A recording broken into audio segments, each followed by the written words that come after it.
So Mark, what do you think the hardest thing about designing a medical device is? Oh boy. I think there's a lot of interesting and challenging things along the journey of a medical device design, but the one that I wanted to talk a bit about today is just the impacts of reprocessing of a medical device. Okay, so how is reprocessing considered in the design of the device? Yeah, so usually pretty early, back down to like an architecture definition of trying to figure out what aspects of the system are going to be consumable versus reusable. And then there's just a lot of the details associated with where are the cracks and crevasses associated with this, how are things glued together, and then can you separate out the electronics, or are they going to be reprocessed for themselves for electromechanical type medical devices. Okay, so is a lot of that cleaning tested during design verification?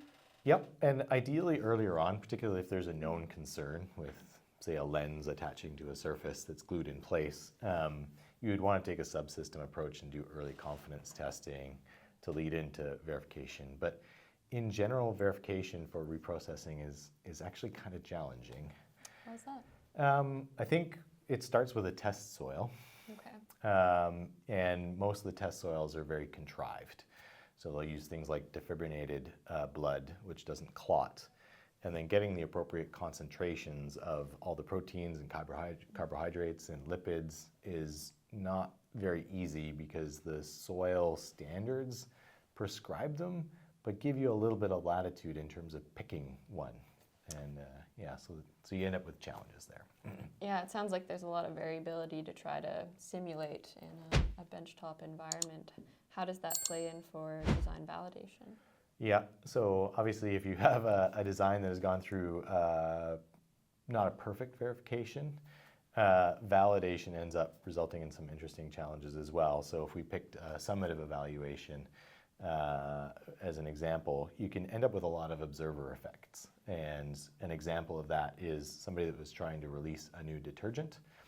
And the interesting thing that happened when they went to go validate that their new detergent was working better, because it worked better from a verification perspective, was that the people that were using both of these competitive detergents ended up with devices that were exactly the same level of cleanliness because they were actually cleaning things properly. And the same thing happens with medical devices when you're doing observable summative evaluations in a use environment. Okay, I see. So how do we get around these challenges? I think that there would want to be some consideration to that in the validation protocols. Even doing pilot studies would be interesting, where you're leaving it in the use environment and then just spot checking as opposed to watching somebody. But it is a general challenge. And I think the other thing that happens as well with this is that how you validate something and then what actually happens in the real world often changes as well.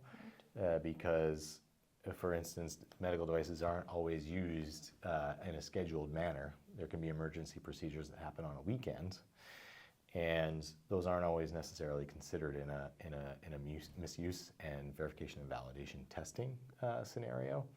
And so now they would go through a more rigorous cleaning process, and is the device still okay with that? So I guess one thing that I would say is that when you're designing those medical devices, you probably want to consider those foreseeable misuse cases, but there's quite a variety of different scenarios that you would have to test for.